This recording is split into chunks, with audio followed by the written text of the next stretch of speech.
ஓம் நமோ நாராயணாய நமக. கிருஷ்ணாய வாசுதேவாய தேவகி நந்தனாய சன்னந்த கோபகுமாராய கோவிந்தாய நமோ நமக. நான் பாலகோபாலா பக்தை லதா பேசுகிறேன். அனைவரும் சப்ஸ்கிரைப் பண்ணுமாறு கேட்டுக்கொள்கிறேன். யாருக்காக? நம் கிருஷ்ணன் குட்டியினுடைய அருளை பெறுவதற்காக.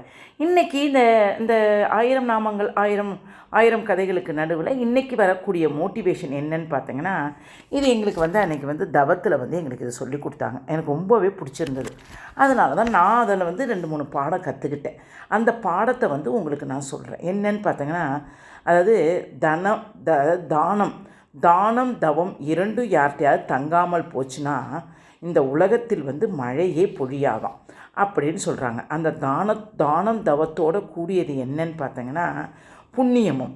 இந்த புண்ணியம் தானம் தவம் இந்த உலகத்தில் இல்லைன்னா நமக்கு மழை பொழியாது அப்படின்ட்டு சொல்கிறாங்க. என்னன்னு பார்த்தீங்கன்னா ஒரு குட்டி கதையுடன் சொல்லுகிறேன், பாருங்கள், கடைசி வரை பாருங்கள். ஒரு ஊரில் ஒரு குடியானவர் காட்டுப்பக்கமாக ஒரு விறகு எடுக்கிறதுக்காக போய்கிட்டு இருந்தப்போ அங்கே ஒரு சாமியார் உட்கார்ந்து தவம் பண்ணிக்கிட்டு இருந்தாராமாம். இவருக்கு அங்கே போய் விறகு எடுத்துகிட்டு வரும்போது பாதையை தவற விட்டுட்டாராம். ஐயோ, எந்த வழியில் போகிறோமே தெரியலையே, நமக்கு பாதையே தெரியலையே அப்படின்னு அதை அவர் இந்த குடியானவர் நினைக்கப்போ அந்த சாமியார்கிட்ட போய், முனிவரே, ஏங்க இந்த ஊருக்கு எப்படி போகலாம், இப்படி போகலாமா இல்லை அப்படி போகலாமா என்று கேட்டாராம். முனிவருக்கு பயங்கர கோபம் வந்து விட்டதாம். ஏன்னா அவர் தவம் செஞ்சிட்ருக்காரு. நான் தவம் பண்ணிக்கிட்டு இருந்தேன், என்னோட தவத்தை நீ கெடுத்துட்ட அப்படின்னு கோபமாக என்ன பண்ணுறாரு, நீ பறவையா போ அப்படின்னு சாபம் விட்டாராம். உடனே அவர் பறவையாக மாறிவிட்டாராமாம். இப்போது அந்த வீட்டுக்கு வராதனால அவங்களுடைய மனைவி என்ன செஞ்சாங்களோ கொஞ்சம் நேரத்திலே தேடி வந்தாங்களாம். அப்போ அவங்களும் இந்த சைடு அந்த சைடெலாம் தேடிகிட்டே போகிறப்ப ஒரு சாமியார், அதே சாமியார் அங்கே உட்காந்துருந்தாராம். எங்கள் பெரியவரே, இந்த பக்கம் எங்கள் வீட்டுக்கார் வந்தாரா, பார்த்தீங்களா அப்படின்னு கேட்டாராம். இவருக்கு மறுபடியும் கோபம் வந்து, இந்தா நீயும் பறவையா போ அப்படின்னு மறுபடியும் சாபம் விட்டோன்னா அந்த அம்மா சொன்னாங்க, பறவையாக மாறுறதுக்கு முன்னால் ஒரு நிமிஷம் இருங்க முனிவரே, நீங்கள் தவம் பண்ணுறீங்களா, எதுக்காக தவம் பண்ணுறீங்க அப்படின்னு கேட்டாங்களாம் அந்த அம்மா. அவர், நான் இறை உணர்வு பெறுவதற்காகத்தான் தவம் பண்ணுகிறேன். இப்படி சாபம் விட்டுக்கிட்டு இருந்தால் உங்களுக்காக இறை உணர்வு எப்படி கிடைக்கும்? இறை உணர்வுனா என்னன்னு உங்களுக்கு தெரியவில்லையே அப்படின்னு சொல்லிட்டு அந்த அம்மா பறவையாக மாறிட்டு போயிட்டாங்க. இப்போ இவருக்கு ஒரு சந்தேகம் வந்துருச்சு. சரி, இதை போய் நம்ம குருக்கிட்ட கேட்கலாம் அப்படின்னு அவருடைய குருக்கிட்ட போய் கேட்டாராம். இந்த அம்மாவும் கேட்டுட்டு கேள்வி அந்த முனிவர்கிட்ட கேட்டுட்டு அந்த அம்மாவுக்கு பறவையாக போயிட்டாங்களாம். இவருக்கு டவுட்டு வந்தோன்னா குருக்கிட்ட போகிறாராம். குரு சொன்னாராம், ஆமாப்பா, நீ தவம் செய்வதனுடைய பொருள் என்ன அப்படின்னா நீ மற்றவர்களுக்கு உதவி செய்து வாழ்வது தானே. நீ சாபம் விட்டுக்கிட்டே இருந்தால் உன்னுடைய தவம் போயிடுமே, உனக்கு இறை உணர்வு எப்படி கிடைக்கும்? நிச்சயம் கிடைக்காது அப்படின்னு சொன்னாராம். சரி, இப்போ எனக்கு என்னத்தான் வழி அப்படின்னு கேட்டாராம் அவருடைய குருக்கிட்ட. யார்? அந்த முனிவருடைய குருக்கிட்ட. அதற்கு நீ நிறைய புண்ணியம் சேர்க்கணும் அப்படின்னு சொன்னாராம். புண்ணியத்தை எங்கே போய் வாங்குவது அப்படின்னு கேட்டாராம் அந்த முனிவர். இந்த குரு இப்படியே அவர் ஏற இறங்க பார்த்தாராம். ஊருக்குள்ளே போ, அங்கே வாமனன்னு ஒருத்தவன் இருப்பான், அவன் நிறைய புண்ணியம் சேர்த்து வச்சுருக்கிறான், அவன்கிட்ட போய் கொஞ்சம் வாங்கிட்டு வா. அப்போ அவன்கிட்டே போய் வாங்கிட்டு உன்னுடைய பாப விமோச்சனத்தெல்லாம் கொடுத்துட்டு அடுத்து ஒழுங்காக தவம் பண்ணு அப்படின்னாராம். சரின்னு இவரும் போனாராம். யார்? அந்த முனிவர் போனாராம். அப்போ அந்த வாமனன் இருந்தாராம். அவர்கிட்ட போய், ஐயா, இந்த மாதிரி அந்த குரு என்னை அனுப்பிச்சாரு, உங்களுடைய புண்ணியத்தில் பாதி கொஞ்சம் எனக்கு கொஞ்சம் கொடுங்க, பாதியில் கொஞ்சம் எனக்கு கொடுங்க அப்படின்னாராம்.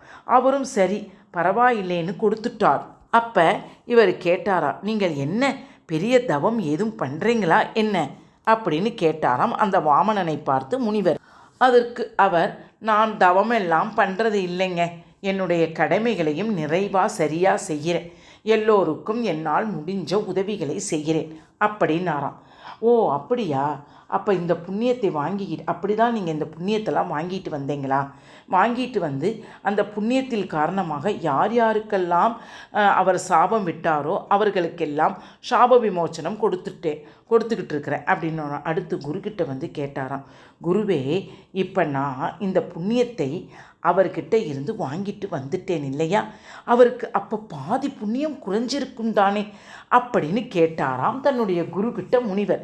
உடனே அப்போது குரு சொன்னாராம், அதெல்லாம் ஒன்றும் குறைஞ்சிருக்காது, உனக்கு புண்ணியத்தை கொடுத்ததின் காரணமாக பல மடங்கு புண்ணியம் நிறைய சேர்ந்திருக்கும் அப்படின்னு சொன்னாராம். அது முனிவர்கிட்ட சொன்னாராம், எப்போவுமே குறையாதது எதுன்னு பார்த்தீங்கன்னா கல்வியும் புண்ணியமும் பிறருக்கு கொடுக்க கொடுக்க நமக்கு வந்து கொண்டே இருக்கும். தானமும் தர்மமும் அப்படித்தான், பிறருக்கு கொடுக்க கொடுக்க நமக்கு வந்து கொண்டே இருக்கும். இந்த கல்வியிலிருந்தும் புண்ணியத்திலிருந்தும் நாம் புரிந்து கொள்ளக்கூடியது அப்படின்னு சொல்லி அந்த முனிவர்கிட்ட குரு சொன்னாராம். அதனால்தான் என்ன சொன்னார் முனிவர்கிட்டனா, எப்போதும் நல்லதை செய்யணும், பிறருக்கு விட்டு கொடுக்கணும் அப்படின்னு அவர் சொல்லும்போதே, ஆமாங்க, நான் பெரிய புண்ணியம் பண்ணியிருக்கிறேன், நான் என்னுடைய சுதந்திரத்தையே தானமாக கொடுத்து விட்டேன் அப்படின்னாராம் அந்த முனிவர். என்னன்னு பார்த்தனா, யாருக்கு கொடுத்தீங்க என்று கேட்டாராம் அந்த குரு. அவர் சொன்னாராம், கல்யாணம் முடிக்கிற வரைக்கும் நான் சுதந்திரமாக இருந்தேன். சிரிப்பு, இது ஒரு குட்டி ஜோக்கு. கல்யாணம் முடிஞ்ச பிறகு நான் என்னுடைய சுதந்திரத்தை எல்லாம் என் மனைவிக்கு தானமாக கொடுத்து விட்டேன். சுதந்திரத்தை என் மனைவிக்கு நான் எப்போவோ கொடுத்தேன், ஆனால் எனக்கு புண்ணியம் கூடுற மாதிரி எனக்கு தெரியல. அதனால்தான் எனக்கு நான் ஒரு துறவியாக திறந்து முனிவராக நான் ஆகிவிட்டேன். என்ன, நான் என்னுடைய சுதந்திரத்தை விட்டு கொடுத்து கூட எனக்கு எந்த புண்ணியமும் சேரவில்லையே அப்படின்னு ஒரு நக்கலாக ஒரு குட்டி ஜோக்காக அந்த முனிவர் குருக்கிட்ட சொல்கிறார். என்னன்னு பார்த்தங்கன்னா, இந்த கதையில் நம்ம என்ன ஒரு தெரிஞ்சுக்கணும், ஒரு மாரல் சயின்ஸு மோட்டிவேஷன்னு பார்த்தங்கன்னா, நம்ம கல்வி இப்போ நானே ஒரு கொஞ்சமாக தான் கல்வியை கற்றுட்ருக்கிறேன். ஒரு ஹிந்தின்றது, அந்த ஹிந்தி நமக்கு இப்போ விஷ்ணு சஹஸ்ரநாமம், லலிதா சஹஸ்ரநாமம், பகவத்கீதை இதெல்லாம் பார்த்தங்கன்னா நான் கொஞ்சம் நம்ம படிக்கிறத இன்னொருத்தவங்களுக்கு நம்ம தானமாக கொடுக்க அது நமக்கு புண்ணியம். அதனால தான் நான் சொல்வேன், ஒவ்வொரு சப்ஸ்கிரைபும் நீங்கள் கேட்டு இன்னொருத்தவங்களுக்கு அடுத்தவங்களுக்கு நீங்கள் சொல்லும்போது அதுலேருந்து குட்டி குட்டி புண்ணியம் இந்த சங்கிலியாக தொடரும். அதான் சொல்கிறது. அதனால தான் சொல்கிறது, தவம் செய்ய நம்மளுடைய மனது அமைதி பெறணும், நம்முடைய சினமெல்லாம் குறையணும். குறைய தான் நமக்கு புண்ணியம் சேரும். நம்ம எப்போ பார்த்தாலும் ஒருத்தவங்களுக்கு சாபம் விட்டுக்கிட்டு ஒருத்தவங்களுக்கு இது பண்ணிக்கிட்டு அது பண்ணிக்கிட்டு இருந்தோன்னா நம்மளுக்கு இது டிக்ரீஸிங் ஆகாது, இன்க்ரீஸிங் ஆகும். அதனால தான் மெடிடேஷன் மூலம்தான் நமக்கு நம்மளுடைய பாவக்கணக்குகள்லாம் தீரும். அதனால தான் meditation is the best medicine. Meditation is best medicine அப்படின்றத அழகாக சொல்லியிருக்கிறாங்கம்மா.